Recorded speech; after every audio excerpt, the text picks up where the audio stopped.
Bonjour à toutes, bonjour à tous. Bienvenue pour cette nouvelle réaction à chaud. Ça fait longtemps que j'ai pas fait ça. Ça fait très très longtemps. Alors oui, je regarde la caméra, en même temps je regarde le retour caméra, donc c'est perturbant.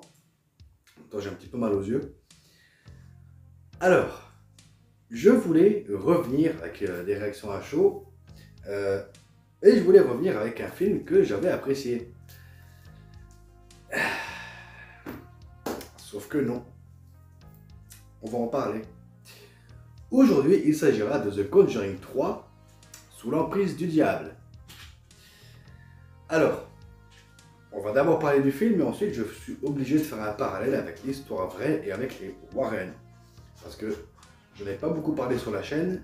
Le seul film que j'ai traité, je crois, sur cet univers étendu, c'était La malédiction de la Dame Blanche, qui m'avait plu. Mais là, on est sur du Conjuring. Donc, je prends mes notes que j'ai notées sur mon téléphone. Voilà, sur mon ancien téléphone, sur mon téléphone. Parce que je trouve que c'est plus facile.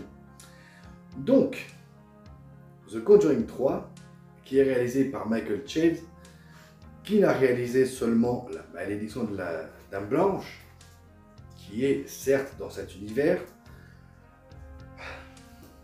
On va en parler.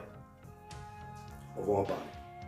On retrouve toujours Vera Farmiga dans le rôle de Lorraine Warren, Patrick Wilson dans le rôle de Ed Warren, et le petit nouveau, Rory O'Connor dans le rôle de Arnie Johnson. Alors, oui, ce film traite du cas, on va dire cas, mais bon, vous verrez qu'on va quand même parler aussi du vrai cas. Ce film traite du cas Arnie Johnson qui était possédé par un démon, possédé par le diable, je ne sais quoi. Alors je dis je ne sais quoi, mais ceux qui me connaissent savent que je m'intéresse de très près au paranormal. Alors donc oui, ce film traite de ce cas. D'ailleurs le premier cas en 1981 de meurtre qu'on avait essayé de faire passer pour une possession démoniaque pour disculper Arnie Johnson. Sauf que non, Arnie Johnson a quand même fait 5 ans de prison parce que même si sa culpabilité n'était pas prouvée suite soit à sa schizophrénie, soit vraiment à une possession. Donc voilà. Alors, ce film qui est réalisé par Michael Chase, alors c'est très décousu. C'est très très décousu. Comment dire? Alors il va y avoir du spoil, là, je vous préviens tout de suite, pour ceux qui ne l'ont pas vu. Mais c'est très décousu parce qu'en fait le film n'a pas le temps. Le film n'a pas le temps. Voilà. Contrairement à The Conjuring 1 et 2 où là on prenait le temps d'instaurer les personnages, d'instaurer la situation, d'instaurer tout ce qui va avec et d'instaurer un climat de peur. Car oui, The Conjuring 1 et 2 ont réussi à me faire peur. Et ça c'est le plus gros souci de ce film. On va en parler. Donc oui, c'est très décousu, le film n'a pas le temps. Au début du film, on a quand même l'écriteau qui nous explique qu'en 1981, le petit frère âgé de 9 ans, le petit frère de la petite amie d'Harry Johnson, était possédé. Donc les Warren étaient là pour exorciser le gamin. Sauf que là, on n'a pas le temps. Là, on n'a pas le temps. On commence directement avec l'exorcisme du gamin. On ne sait pas le pourquoi du comment. Et Harry Johnson a fait l'erreur de provoquer le démon, enfin, ou l'entité, et de demander à l'entité et au démon de venir en lui. Alors déjà, chose à ne pas faire. Même ceux qui ne sont pas dans le paranormal savent que c'est une chose à ne pas faire du tout. Et après, on bascule donc à une espèce de fête ou je sais pas quoi, avec justement le gars que Harry Johnson a tué. Alors, dans mes souvenirs du cas, ben bon, là, on est chez Hollywood, hein, donc il faut que ce soit spectaculaire. Dans mes souvenirs de ce cas, que j'ai vu beaucoup de documentaires là-dessus, alors je précise, je me suis intéressé aux Warren quand je me suis intéressé au cas d'Amityville. Donc ça remonte bien avant, des années avant que Conjuring n'arrive. Donc voilà. Donc je m'étais intéressé un peu à leur cas, à leurs affaires. Donc justement à cette affaire, donc là le film montre que Annie Johnson est avec sa petite amie dans la maison du gars qui l'a tué. Je crois qu'il travaillait avec, je crois que c'était son patron, je crois, je ne sais plus. Mais Manque de bol, le démon passe par là, le démon qui est censé posséder Arnie, mais non, le démon va prendre possession du gars, du patron d'Arnie. Il va tenter de faire peur à la nana d'Arnie, et Arnie va tuer son patron en pensant que c'est le démon. Enfin, en tout cas, c'est ce que le film m'a fait voir, à moi. Hein, je sais pas si vous direz dans les commentaires, mais je sais pas si vous, ça vous a fait le même effet. Mais moi, c'est ce que le film m'a fait ressentir. Ensuite, donc, arrestation d'Arnie, machin. Les Warren qui reviennent dans ce cas en disant que qu'ils sont prêts à prouver l'existence du diable, qu'ils sont prêts à prouver qu'Arnie n'est pas coupable, qu'Arnie n'a pas tué cet homme, que c'est le démon qui a tué cet homme. Et là, le bas blesse, parce qu'en fait, c'est pas un film d'horreur, ce n'est pas un The Conjuring, c'est un film d'enquête. Voilà. On voit les Warren qui enquêtent pour prouver l'innocence d'Arnie. Et en même temps, il y a une sous-intrigue avec un prêtre qui a eu un enfant, et qu'en fait, on se rend compte que cet enfant-là, c'est le démon, c'est machin, et que, eh ben, on nous apprend au début du film que non, en fait, c'est pas vraiment un démon. Parce qu'en fait, il faut savoir que pour une possession, il y a 3 choses. L'infestation, ensuite le démon, avant de prendre possession de vous, qui vous harcèle, qui vous fait peur, et ensuite la possession. Et ben là non. Là non. Là, le gamin, il trouve quelque chose, même pas, il trouve un lit avec de l'eau dedans, je sais pas comment on appelle ça. Et ben non, ben, le démon il sort, il possède le gamin. Vous trouvez pas bizarre que je vous parle de ça maintenant? Ben c'est normal parce que le film fait pareil en fait. Le film il fait pareil. Voilà. Là, on n'a pas de construction de personnages ou d'intrigue, non, non, non. Le film n'a pas le temps. Tu poses ton cerveau, le film n'a pas le temps. Donc, ben, forcément, ben, on fait des flashbacks. On fait des flashbacks pour expliquer le background du film. Non, non, non. Alors, je sais que la partie enquête prend beaucoup de temps et c'est très très long. Mais alors, quand il y a de l'horreur, quand ça doit faire peur, ben ça fait pas peur parce que c'est des jumpscares à la con. Voilà le souci de ce film, c'est des putains de jumpscares à la con qui font pas peur. The Conjuring 1 et 2, ça a réussi à me faire peur. Pourquoi? Parce que c'était l'ambiance. James Wan, ben là non, là James Wan il est pas là, il est juste au scénario. Point, ça s'arrête là. Donc non, James Wan sait filmer la peur, il sait filmer les choses, même si ça se passe en hors-champ, on sait qu'il se passe quelque chose et on a peur. Même si on sait tous maintenant que les Warren c'était juste une putain de fumisterie et c'est tout. Enfin, on va arriver là-dessus. Donc, pour ce Conjuring 3, on a pris Michael Chase parce qu'il a réalisé La Malédiction de la Dame Blanche, qui était un film d'enquête hein, sur la Dame Blanche et tout ça. Oui, là ça marche, mais là on n'est pas sur la Dame Blanche, on est sur The Conjuring, même si la Dame Blanche ça fait partie de l'univers, certes. Mais là on est sur The Conjuring, ça doit faire peur. Quand je dis peur, c'est pas des jumpscares à la con qui te sautent à la gueule comme ça. Non, ça je suis désolé, moi je supporte pas ça. The Conjuring, quand je les revois, les 2 premiers, même encore maintenant, ça me fait frissonner. Voilà, c'est par, comme je l'ai dit, c'est par le hors-champ, c'est par la caméra qui est bien posée. Là non, alors là, la caméra. En début de film, on voit directement l'exorcisme du petit, je sais plus comment il s'appelle, donc le frère de la sœur de, enfin le frère de la petite amie d'Arnie Johnson. Ça commence directement là-dessus et la caméra tremble de partout. La caméra tremble de partout, ça va vite, on n'a pas le temps. Voilà. Non, je suis désolé. Tu fais ça quand tu veux faire un film à jumpscares. The Conjuring, c'est pas des putains de jumpscares à la con. The Conjuring, ça va faire peur, ça donne une atmosphère, un ressenti qui te dit que ce que tu vois à l'écran, c'est vrai. Et ben là non, là j'y ai pas cru.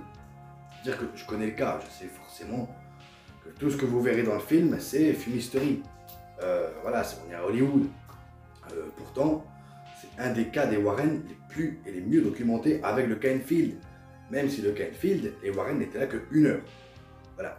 Dans The Conjuring 2, on nous montre que c'est eux qui ont tout fait. Non, en fait, ils étaient là que 1 heure.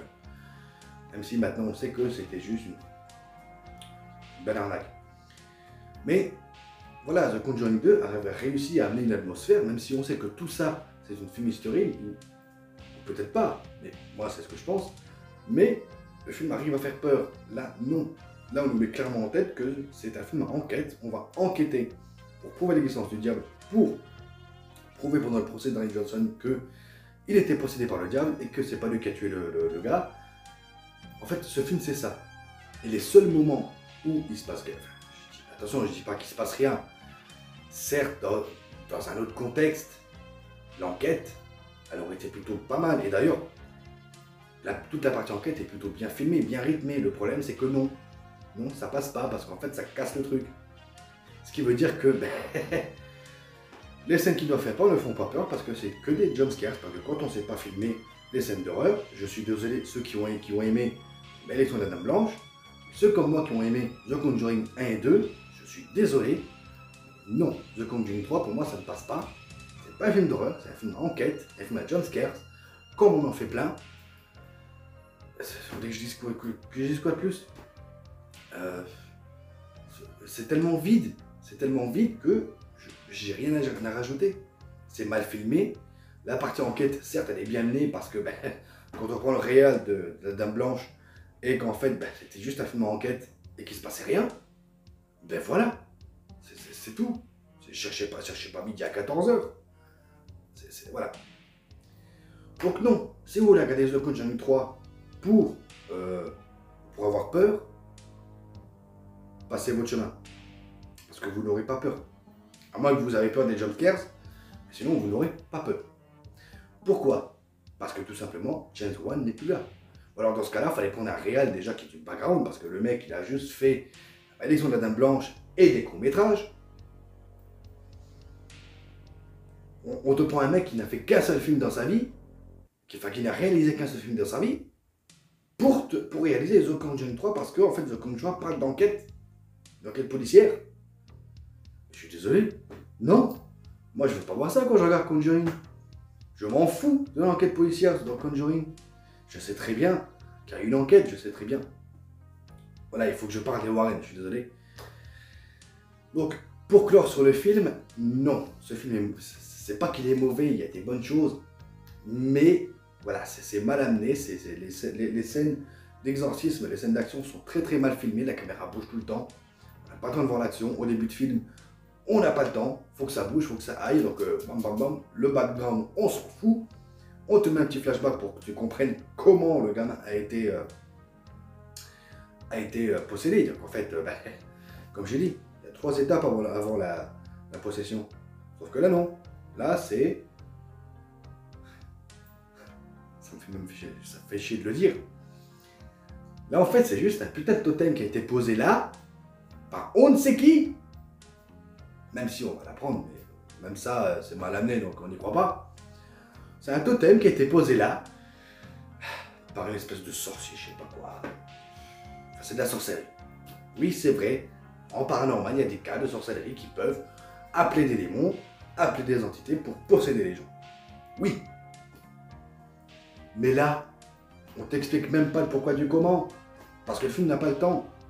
Voilà, on veut tellement se mettre dans la partie enquête, qui pour moi apparemment était plus important pour Hollywood, que les scènes de background, les scènes qui doivent expliquer les choses, pouf, il n'y a plus rien.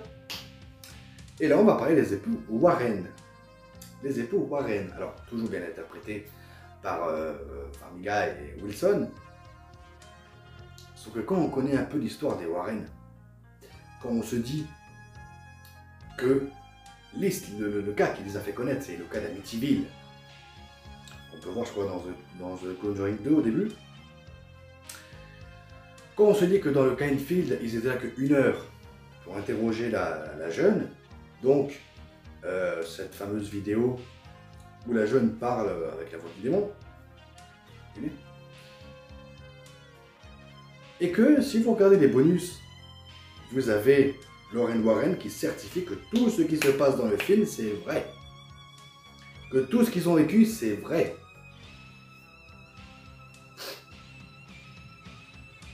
Moi aussi, je peux faire ça. Je suis désolé, mais...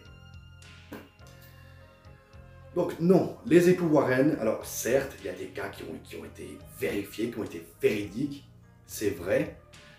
Ce cas-là, Dwayne Johnson, qui a quand même fait 5 ans de prison, en 81, donc qui est sorti, faites le calcul, moi je suis fatigué, je pourrais le calculer. Voilà, qui est marié maintenant avec sa petite amie de l'époque, et bizarrement, qui n'a jamais parlé de ce cas, qui n'a jamais, que ça soit en interview, rien, du tout. C'est même pas sûr que le mec ait demandé au démon de venir en lui pour arrêter de tourmenter le gamin. C'est même pas sûr. Bon, je sais que c'est un film, je sais que je peux pas voir, je suis le premier à dire que je ne veux pas voir ce qui s'est vraiment passé. Voilà, quand on regarde un film sur une histoire vraie, le but c'est de s'informer derrière de ce qui s'est vraiment passé. Là non, là on a un film qui te dit tout est vrai. Absolument tout. Tout est vrai.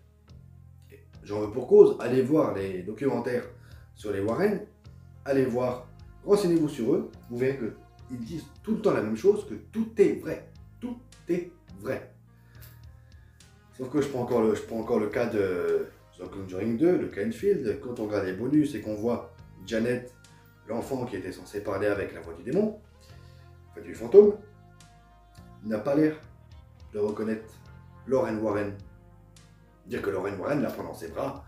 Ah, qu'est-ce qu'on a vécu? Ben, non, ça marche pas.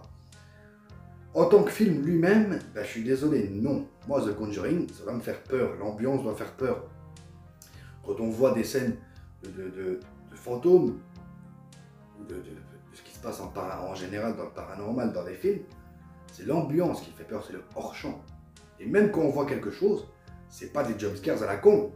Mais là, on te fout des jumpscares à la con qui font pas peur, qui te font peut-être sursauter parce que ben, tu t'attends pas. Mais je suis désolé, pour moi, ça, c'est pas de la peur. Pour se concentrer sur la partie enquête. Je suis désolé, moi, je veux pas voir Ed et Lorraine Warren enquêter avec la police. Enfin, pas tout le film, quoi. Voilà. Et parlons de l'exorcisme de Ernie Johnson qui s'est produit à la prison.